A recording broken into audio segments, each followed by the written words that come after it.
헨리 모울 감독이 선교 헌신자를 모집하기 위해서 설교할 때 토마스 윌키라는 젊은 목회자가 감동을 받게 됩니다. 토마스는 자원할 마음이 굳어지면 어느 곳으로 가든지 가리라 결심을 합니다. 그런데 예배를 마친 뒤 헨리 감독으로부터 인도 선교사로 가지 않겠느냐 하는 부탁을 받습니다. 토마스는 여전히 자원하는 심정이 더 생겨야만 무엇을 할 것만 같았습니다. 이에 헨리 감독이 다시 부탁합니다. 하나님은 당신의 손 안에 우리의 두 손을 올려놓으라고 하십니다. 무슨 일을 하거나 어디로 가는 일이 필요한 것이 아니라 단지 제가 여기 있나이다 라고 말하기만 하면 됩니다. 라는 말을 듣고 인도로 떠났다고 합니다. 세상에 살다 보면 여러 가지의 경우를 당합니다. 오늘날 우리가 살고 있는 이 코로나 팬데믹 시대에도 또 예전의 전쟁과 또 여러 가지 어려운 시기에도 사람들은 그 와중에도 그럼에도 불구하고 다 인생을 영위해 나갔습니다. 아이는 태어났고 또 사람은 죽기도 하고 또 때때로는 웃기도 하고 때때로는 울기도 하면서 말이죠. 오늘은 고난주간이 시작되는 고난주일이라고 표현하기도 하고 순환주일이라고도 포함하기도 하고 보통은 이제 종려주일이라고도 얘기합니다. 이제 종려라는 건 이제 종려나무에서 따온 거죠. 그러니까 이제 이 올리브 나무 뭐 이런 거를 흔들었다는 거죠. 그러니까 이제 그 예수님께서 예루살렘으로 입성하시는, 그러니까 요번 주가 되면은 이제 요번 주 내내 예루살렘 입성하셔서 말씀을 전하다가 붙잡히셔서 고난을 받으시고 십자가 달려 돌아가시고 부활하는 다음 주 부활주일까지 1년의 그 사태가, 그런 사건이 예루살렘 안에서 일어나는 이제 그 사건들의 시작입니다. 그런데 오늘 읽은 이 이사야 50장에 있는 말씀은 이스라엘 백성들에게 믿음을 권고하는 내용입니다. 하나님께서는 시온이 아무 이유 없이 배척을 당했으므로 당분간 이혼한다고 밝히고 계십니다. 이스라엘의 포로 생활은 죄악으로 말미암아 집을 떠나 사는 아내의 생활과 동일한 것이라는 비유입니다. 이스라엘 백성들이 바벨론에 사로잡혀 가게 된 이유는 하나님의 일방적인 결정이 아니라 스스로 하나님을 반역하고 불순종했던 이스라엘이 자초한 결과입니다. 이제 그걸 그렇게 이제 비유해서 한 내용입니다. 그런데 이것이 이제 그것으로 끝나지 않고 이사야는 다 아시다시피 구약 성경 중에서 가장 복음적인, 가장 메시아에 대한 내용이 집중적으로 나와 있는 구약 성경입니다. 그리고 이사야는 구약에서 가장 큰 예언자, 선지자 이렇게 얘기를 하기도 하죠. 근데 하나님께서 학자들의 혀를 내게 주사 이렇게 표현을 합니다. 그러니까 이 학자라는 거는 뭔가 공부를 많이 해야 되죠. 그래서 사리분별력이 정확해야 돼요. 그리고 그의 학문성이 그래서 오늘날 우리에게 닥친 일들이 어떻게 해야 대안이 되고 바뀌게 될 것이고 극복할 수 있고 하는 것들까지 다 이렇게 일일이 알고 있어야 그걸 학자라고 얘기를 하는 거죠. 물론 이제 이 당시의 학자는 지금하고는 수준과 차원이 다르죠. 이때 당시에는 똑똑한 사람, 공부 많이 하는 사람 아주 다방면으로 다 박사 학위를 갖고 있다고 해도 과언이 아닐 정도로 그럴 수 있었던 시대이긴 했죠. 지금은 그럴 수가 없잖아요. 지금은 너무 학문이 발달을 했기 때문에 내가 모든 세상의 전 분야에 대해서 공부를 하고 학자가 되고 박사가 될 수는 없는 시대예요. 한 분야 안에서도 내가 특별히 어떤 전공이냐 이게 자꾸 갈라치기를 하다 보니 사람들의 학문이나 관심이나 이런 그 전문성이 자꾸 이렇게 좁아드는 경향이 있죠. 그래서 사실은 좀 이렇게 넓어져야 될 필요도 있는 시대에 삽니다. 그러나 어쨌든 간에 학자들에게 혀를 내게 주시고 학자들 같이 알아듣게 또 귀를 주셨다 이렇게 말. 이 얘기는 뭐예요? 너희들은 하나님의 말씀을 잘 지금 못 알아듣고 있어. 근데 나 이사야에게는 하나님께서 말씀을 주셔서 깨닫게 하셨어. 그게 뭐냐? 이게 나를 때리는 자들에게 내 등을 맡기고 수염을 뽑는 자들에게 뺨을 맡기고 모욕과 침뱉음을 당하도 내 얼굴을 가리지 않는다. 그 지금 하나님의 예언자, 선지자의 길을 걷는 사람에게는 이런 모욕이 올 수 있다는 거죠. 예. 그러니까 얼마나 성경에 보면 많은 사람들이 그래요. 사도 바울도 사울 살던 시대는 떵떵거렸죠. 감히 누가 사울 앞에서 심한 소리, 목소리 높여 얘기할 수 없던 사람이에요. 근데 사울이 바울 된 뒤는 어떻게 됐어요? 돌로 맞고 죽을 기회를 얼마든지 그냥 당하였고 감옥에 갇히고 심지어는 배에서 또 풍랑을 만나서 죽을 일도 생기고 그렇게 되잖아요. 예수를 믿기 때문에 믿음으로 인해서 겪는 일들이 그렇게 다 와요. 그런데 아, 하나님께서 나를 도우심으로 내가 부끄러워하지 않고 내 얼굴을 부싯돌같이 굳게 하심으로 내가 수치를 당하지 아니할 줄 아노라. 뭐 이렇게 말씀하시는 거죠. 그러니까 이렇게 이런 어려움들을 나에게 깨우치게 하시는 것이 하나님이다. 그러나 결국 그것들이 나중에는 사람들이 그것을 못 깨닫는 자들은 하나님께서 나를 도와서 누구나 다 옷과 같이 하여지고 좀이 그들을 먹고, 저들은 안 믿는 자들은 망하고 믿는 자들은 그약해 되지 아니할 것이다, 이런 거죠. 자, 오늘 저는 나기 위해서란 제목을 잡았어요. 오늘 이 나기 위해 타신 예수님께서 예루살렘으로 입성하시는 거예요. 근데 하필 새끼 나기래요. 근데 여러분, 나기 새끼가 어떤 거예요? 지금으로 말하면 자전거쯤 될까요? 아니면은 50cc 오토바이쯤 될까요? 자동차로 얘기하면 한 경차쯤 될 거예요. 그 시대에는 나기 새끼라는 건 그런 정도의 수준이에요. 근데 왜 하필 나귀를 타고 가셨을까? 어떤 면에서 보면 왕으로 들어가시는 길이니까 백마 타고, 예, 우리 백마 좋아하잖아요. 주인공은 드라마나 영화의 주인공 꼭 백마 타잖아요. 왕이나 왕자가. 백마 타고 좀 들어가셨으면 좋았을 길인 것 같은데 하필이면 나귀 새끼예요. 근데 구약 성경에 보면 나귀, 물론 이제 당연히 이사야 딴 성경에 이제 나귀 새끼를 타고 가실 것이라고도 말해요. 그런데 나귀에 대해서 그것 말고도 많이 나와요. 나귀의 첫 새끼는 어린 양으로 대속할 것이요 대속하지 아니하려면 그 목을 꺾을 것이다. 이렇게 출애굽기 34장에도 나오고 있어요. 그러니까 나귀는 그 출애굽기 시대부터 그런 게 나오고 결국 구약 성경 이사야에서도 그렇게 예수님께서 나귀 새끼를 타고 올라가실 것이다. 가게 될 것이다. 이렇게 말하고 욥기에도 나귀 새끼를 사람을 나귀 새끼에 비유하기도 하고 그렇게 나와요. 근데 왜 나귀라는 동물이 어떤 동물이냐면 나귀는 보통 성경에서 어리석은 동물 혹은 고집이 세고 완고한 동물로 이렇게 표현이 돼요. 그러니까 전 뭐 나귀도 가까이서 본 적은 있지만 뭐 그 성향을 잘 정확히 모르겠는데 그런데 이제 구약 성경에서 어떤 신약 성경도 마찬가지지만 특히 구약 성경에선 어리석은 동물 혹은 고집이 세고 완고한 동물을 의미하는 경향이 많습니다. 그러니까 그럼에도 불구하고 나귀 새끼는 좀 말을 좀 듣겠죠. 왜냐면 어리니까 말이에요. 사람도 그렇고 동물도 그렇고 나이가 점점 먹을수록 고집이 세져 갖고 자기의 그 완악함이, 자기 아집이 이렇게 강하잖아요. 다시 한번 원 본문으로 돌아가서 이 말씀이 바벨론 포로기와 연관되어 있는 말씀이라고 말씀을 드렸어요. 그러니까 바벨론 포로기란 뭐예요? 구약 성경의 한 중간쯤, 꼭 시대적으로 연차적으로 그렇다는 것이 아니고 거의 중간쯤이 있긴 합니다만 어쨌든 이 바벨론 포로기를 전후로 해서 그 구약의 전반기와 후반기가 나눠지잖아요. 그 전반기는 어떤 시대예요? 왕이 없으니 왕을 달라, 떡이 없으니 떡을 달라. 그래서 딱 그런 거 허락하면은 어떻게 돼요? 뒤돌아서서 또 하나님을 멀리하고 우상을 섬기고 그냥 다른 미신들만 믿고 계속 죄를 짓는 거죠. 여러 가지 사건이 많이 나요. 개인적인 죄, 사회적인 죄, 국가적인 죄, 그냥 복합적으로 나타나요. 그러다가 그것이 방만하여지니 어떻게 돼요? 다윗과 솔로몬 시대에 이 왕조가 그냥 막 번성을 했다가 결국 나라는 남북으로 갈라지고 그것을 극복하고 통일을 했으면은 얼마나 좋았겠어요. 근데 그걸 통일을 이루지 못하고 어떻게 돼요? 북이스라엘 망하고 남유다도 결국 망하죠. 그러면서 어떻게 돼요? 바벨론 포로로 나라는 완전히 식민지가 되고 나라가 없어졌단 말이에요. 국민들 중에서도 엘리트들, 똑똑한 사람들은 전부 다 데리고 바벨론으로 데려가 버려요. 왜냐하면 그래야 이 나라가 뭘 못하잖아요. 그냥 농사를 짓든지 유목을 하든지 어떤 사회적인 정치적인 규합을 할 수 없는 사람들만 내버려 두고 그럴 만한 지식과 힘 있는 사람들을 전부 데려가 버려요. 그런데 문제는 이제 바벨론 포로기 이후에 에스라 느헤미야 시대에 다시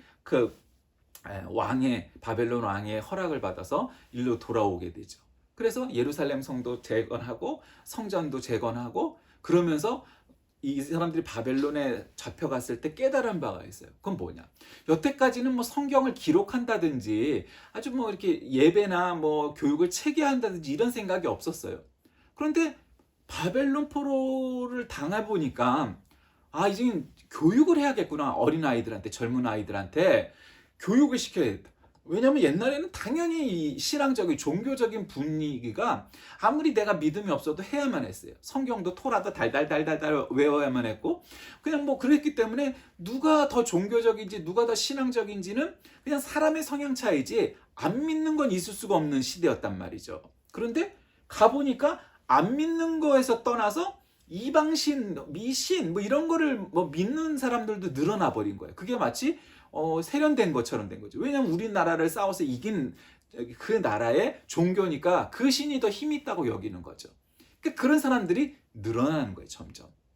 그리고 제대로 믿으려고 해도 회당이 없잖아요. 시나고그, 교회가 없는 거예요.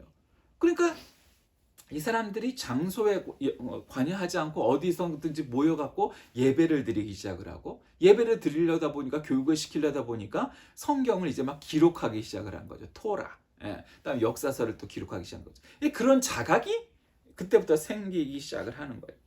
인간은 하나님의 피조물이기 때문에 하나님을 떠나서는 영존할 수가 없어요. 영원히 존재할 수가 없어요. 하나님과의 관계를 떠나서는 안 돼요.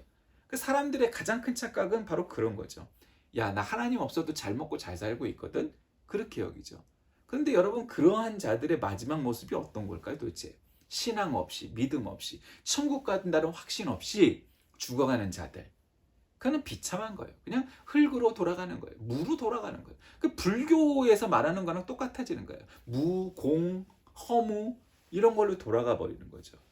이게 그 모습이 결코 아름답다거나 확신이 있는 모습은 아니죠. 그런데 순종하는 자의 모습은 뭐예요?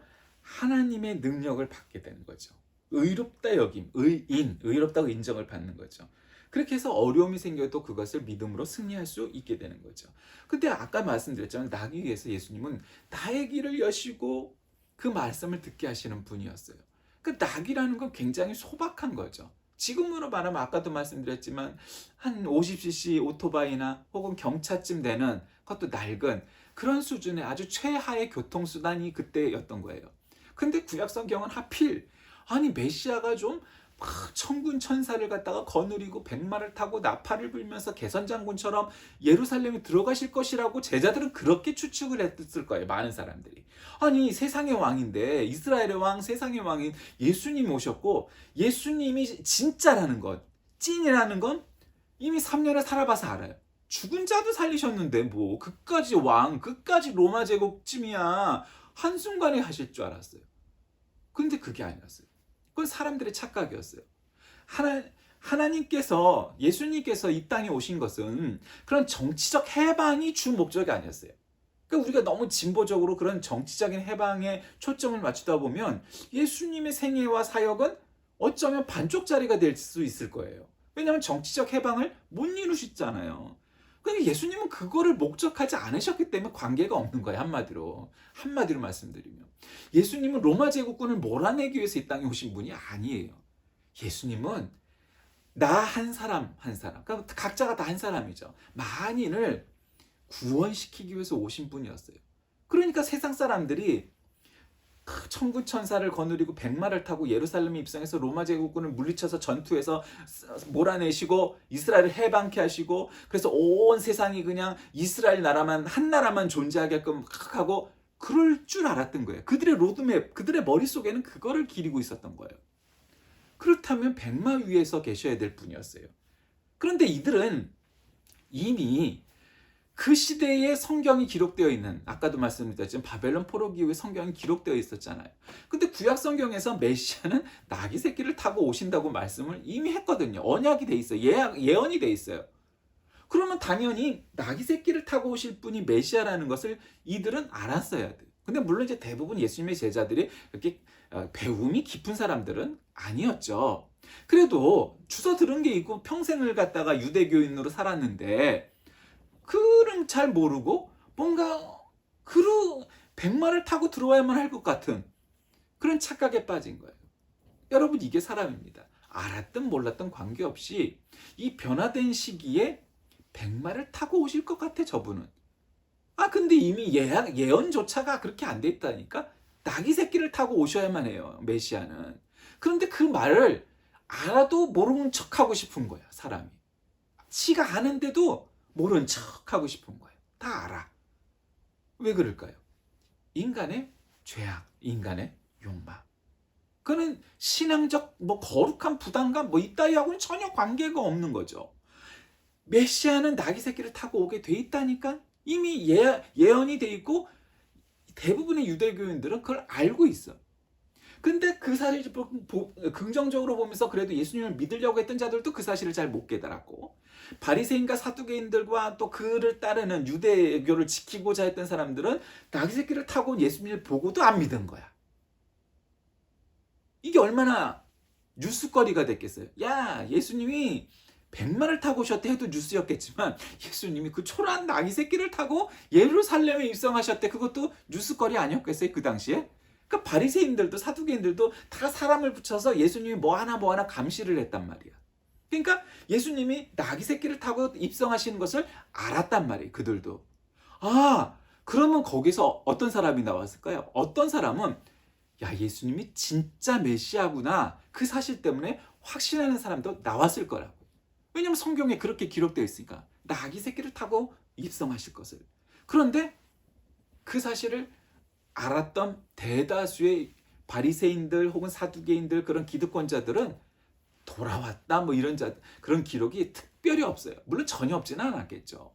예수님이 십자가에 달리시고 다시 부활하셨던 것을 옆에서 보고 소식을 듣고 전도를 받고 했던 사람들이 있었으니까, 예전에는 나귀 새끼처럼 완고한 유대교인임을 자랑스러워했던 사람들 중에 예수 앞에 돌아오는 사람들이 있었을 거예요. 완고한 자에 대해서 오늘 성경은 뭐라고 말씀하시냐? 돌이켜라, 순종하고 의지하라. 그렇게 우리에게 말씀해 주십니다. 왜 예수님은 나귀 위에서 나귀를 타고 들어가셔야만 했을까? 하나님의 뜻에 순종하기 위해서 그러셨어요. 그리고 그것은 이미 예언되어 있던 말씀이었어요. 참 볼품없는 짓이죠. 가끔 차를 타고 가다 그런 생각이 들어요. 어떤 차는 외제차인데 멋있어요. 근데 운전하는 짓거리가 양아치처럼 운전하는 사람도 있어요. 근데 어떤 차는 아주 작은 차예요. 그러면 또 아주 점잖게 운전하는 차도 있어요. 물론 운전을 못해서 그럴 수도 있겠지만, 그것과 관계없이 운전을 잘해도 점잖게 운전하는 사람이 있어요.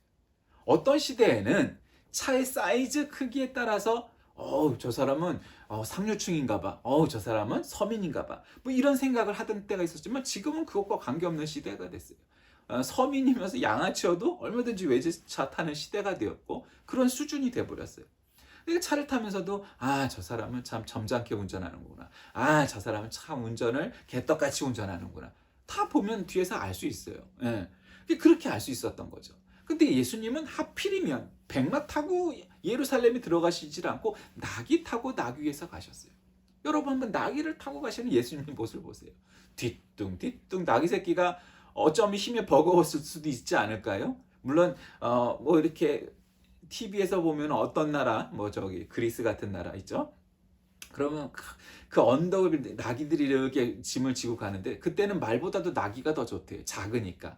여러분, 작은 차가 작은 골목에 차 세우기가 더 좋잖아요. 그러니까 똑같이 나귀가 그런 존재예요. 굉장히 나름 유용해요. 근데 이제 고집이 세고 이런 성향이 있나 봐요. 그러니까 그런 나귀 새끼를 하필 타고 들어가셨어요. 그건 여러 가지를 상징하겠죠. 인간의 그 완고함, 고집스러움, 그렇게 수천 년 동안 하나님께서 뭘 달라면 뭐를 주고, 저걸 달라면 저걸 주고, 이걸 달라면 이걸 주고, 원하는 대로 다 이렇게 해주셔도 결국 안 돌아올 놈은 안 돌아와. 네. 안 믿을 놈은 안 믿어. 지옥 갈 놈은 지옥 가. 어쩌면 그래요. 그러니까 칼빈의 이중 예정이 옳으냐, 아니면 웨슬리의 만인 구원이 옳으냐는 어느 것을 하나를 전적으로 옳다고 볼 수는 없어요, 사실은. 일부는 맞고 일부는 틀리다. 서로가 그렇게 말을 해야 돼요. 그게 정확해요. 가만 보세요. 교회 안에서 정말 예수를 잘 믿는다고 하지만 별로 잘 안 믿는 것 같은 사람도 얼마든지 있어요. 그냥 남한테 인정을 받으려고, 저 사람 믿음 좋은 사람 같아 라고 인정을 받으려고 믿는 척하는 사람도 있어요, 분명히. 근데 남이 보기엔 저 사람 별로 믿음이 정말 있나? 없나? 아리까리한 것 같은데도 정말 믿음 좋은 사람이 아주 어려운 순간에 딱 나타나는 것을 보게 돼요. 인간인 내 눈에도 그런 사람이 그렇게 존재하는데, 하나님의 눈에 교회 안에서건 밖에서건 왜 그런 사람이 없겠어요? 어떤 사람은 죽어라 하고 예수 믿을 조건이 그런 아주 기회가 많았는데도 결국 믿음 안 갖고 지옥 가고 흙으로 돌아가는 존재가 있는 거 반면에, 아유 저거는 인격적으로도 뭐 저기 하고 뭐 그런데 또 예수는 또 믿고 돌아가는 사람이 있어요. 하나님의 은혜죠. 인격적으로 좋고 부유하고 세상적으로 성공하고 출세했다고 해서 천국 가는 거 아니란 말이에요. 그 세상은 공평한 거예요. 그 사람들은 세상적으로 성공하고 뭐 출세하는 거 좋죠. 안 추구하는 사람을 위해서 다 추구하죠. 근데 그것만큼 아니면 어쩌면 그것보다 훨씬 더 우리가 천국 갈 수 있느냐, 구원 받았느냐, 영생할 수 있느냐, 예수님 믿느냐, 이 문제에 yes, of course 아주 그냥 명확하게 대답을 할 수 있느냐 없느냐는 우리의 인생이 굉장히 중요해요. 예수님께서는 나기 위해서 우리의 귀를 여시고 그렇게 말씀하시는 거예요. 우리에게 학자의 귀, 학자의 눈을 허락하셔서 야, 나귀 위에 있는 나를 믿어야 된다. 이게 구약 성경에도 이미 예언이 돼 있어. 그리고 그렇게 이미 다 예언한 바를 내가 처음부터 끝까지를 다 온전히 이루었지 않니? 근데 왜 못 믿는 건데? 그건 너희들의 불신 때문이잖아. 나는 구약 성경을 1.1획도 어긴 바가 없어. 그냥 그대로 살아갔어. 그러니까 바리새인 사두개인들도 정말 구약 성경을 제대로 알았고 제대로 믿었다면 이걸 안 믿을 수가 없는 거예요. 근데 안 믿은 이유는 뭐예요? 안 믿겠다고 작정을 했기 때문이에요. 믿고 싶지 않은 거예요. 왜? 내가 여태까지 갖고 왔던 일생의 그런 신조들을 버리기가 어려운 거였지. 내가 여태까지 남들에게 가르쳤거든. 야, 뭐 유대인들에게 유대교를 가르쳤는데 지금 여태까지 온 것이 아무리 크게 따져도 반쪽짜리밖에 안 되는 거야. 그리고 어떤 면에서 보면 아무짝에 쓸모가 없어진 거야. 왜? 예수님 때문에. 그 예수님이 우리에게 메시아로 오셨는데 절대로 메시아로 오실 리가 없다고 그렇게 강변해야만 우겨야만 여태까지 자신들의 논리를 그 나귀의 특성처럼 그 아집을 그 왕권을 지켜야만 했던 거예요. 그게 바리새인들 사두개인들의 입장이었고 다수의 유대교인들의 입장이었다고. 그러면 우리가 여기서 예수님께서 나귀 새끼를 타고 가신 그 이유가 물론 구약 성경의 예언을 이루시기 위함이 첫 번째이겠지만 결국 그 나귀 새끼가 누구겠느냐 이 말이에요. 그 나귀가 바로 인간입니다. 바로 나 자신입니다. 정말 그 복음의 구원의 능력의 말씀을 믿지 않고 있는 자들을 순종시켜서 예루살렘으로 데리고 들어가시는 모습인 거예요. 그 나귀가 바로 나 자신이라는 것을 깨우쳐야 되는 것이죠. 여태까지 지멋대로 막 살고 그 나귀 새끼가 뭘 알아요, 그렇죠? 아무것도 모르죠. 등짐 한번 지어보지 않은 나귀 새끼란 말이에요. 그러니까 원래 나귀라는 것은 사람들이 승용으로 타고 다닐 목적으로 주로 하지 않고요. 그건 말을 주로 타고요. 나귀라는 거는 보통 짐을 실어갖고 멀리 가게. 그래서 거친 산길도 몸집이 작으니까 잘 날릴 수 있는. 그러나 몸집에 비해서는 힘은 좋으니까 그걸로 쓰는데 그거 한 번도 타보지 않은 새끼, 어린아이. 그런 나귀를 타고 지금 들어가시는 거예요. 여러분 정말 우리는 그 나귀 새끼처럼 예수님을 등에 지고 예수님과 더불어 예루살렘에 입성할 만한 그러한 믿음, 그러한 순종, 그러한 기회가 우리에게 있을 때 아멘 하고 할 만한 정말 자세, 그것이 우리에게 있느냐 하는 거죠. 이스라엘 백성들은 하나님의 말씀을 거부하면서 살아가다가 심판받고 또 믿지 않다가 또 죄를 지어서 벌받고 그냥 그것들의 연속의 삶이 구약 성경에서 내려왔고 예수님 오실 때까지 그랬고 사실은 그 위에도 별로 크게 다르지 않습니다. 하나님의 종은 어떠한 고난 속에서도 하나님의 뜻을 찾으며 인내하는데 그것은 그가 하나님의 능력과 언약을 의지하고 그것을 이루어 나가는 삶이기 때문입니다. 성도에게는 어려운 일들이 일어나죠. 근데 그런 일들 속에서 하나님의 선한 뜻을 바라다 보면서 인내하고 구원의 기쁨을 바라보는 자가 신자인 것입니다. 예수를 믿은 지 10년이 됐는데 혹은 그 이상의 세월이 흘렀는데 신앙이 성장하지 않는다면 그래서 어려움이 닥치면 에이 이거 진짜 믿나? 하나님이 진짜 있는 건가 없는 건가? 이러한 도전이 계속 온다면 그 믿음은 분명히 문제가 있는 것이죠. 그냥 어려움만 오면 또 믿음이 제자리로 돌아가 버리고 또 무슨 일만 생기면 다시 믿음이 그냥 제로로 다운돼 버리고 그런다면 그의 인생은 도대체 무슨 의미가 있냐? 하나님은 사랑이십니다. 그리고 인내의 분이십니다. 그래서 떠나간 자들을 늘 기다리시는 아버지와 같은 어머니와 같은 바로 그런 분이십니다. 그런데 오늘 이 종려주일에 종려가지를 흔들면서 호산나 호산나 불렀던 어린아이들을 비롯한 사람들의 그런 이 환호 속에서 예수님께서는 그 예루살렘으로 나귀 새끼를 타고 들어가십니다. 한 번도 사람의 손을 타지 않은 태운 적이 없는 그 순수한 나귀 새끼를. 그러니까 어쩌면 예수님께서는 어린아이와 같은 믿음이라는 성경의 표현이 나오죠. 그런 믿음을 정말 기대하시는 것 같습니다. 그러니 나귀 새끼를 타고 간 이유가 또 하나가 그것 아니겠습니까? 말씀을 정리합니다. 저는 오늘 이 이사야 말씀을 중심으로 이사야 선지자에게 그토록 전했던 복음의 메시지, 여러 가지 그 메시지를 다시 예수님께서 이 종려주일 예루살렘으로 들어가시면서 우리들에게 깨닫게 하시는 바는 나는 구약 성경에서부터 비롯된 여태까지 흘러온 모든 하나님의 예언들을 다 이루려고 내가 왔고 다 이루어 왔다라는 것을 보이시면서 나귀 위에서 우리에게 말씀하십니다. 너는 나와 함께 예루살렘에 입성할래? 너는 나와 함께 하나님의 나라 천국의 하늘나라에 입성할래? 라고 말씀하시는 거죠. 정말 우리는 그렇게 예수님과 동행할 그러한 기회가 왔을 때 정말 우리에게 손을 내미셨을 때 제가 그러겠나이다. 그리고서 늘 우리의 삶 가운데 예수님과 동행하는 예루살렘으로 입성하는 바로 그곳에 가면 우리가 고난을 받을 것이고 어려움이 있을지라도 그러나 제가 그곳으로 따라가겠습니다.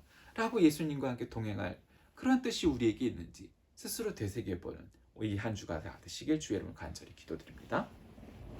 살아계신 하나님, 나기 위해서 우리에게 주시는 예수님의 메시지는 참으로 여러 가지입니다. 아무것도 모르고 사람조차 짐조차 태워본 적이 없던 나귀를 타고 들어가시는 예수님의 모습 속에서 마치 그 어린 나귀가 우리의 모습 마냥 우리의 믿음 마냥 느껴집니다. 그리고 나귀는 결국 예수님을 태우고 갔기에 그와 같은 하나님을 태운 영광을 얻었습니다. 우리도 그처럼 예수님께 쓰임받게 하시고 예루살렘으로 동행하는 저희가 되게 하시고 천국 함께 가는 저희 되게 하여 주옵소서. 예수님의 이름으로 간절히 기도드립니다.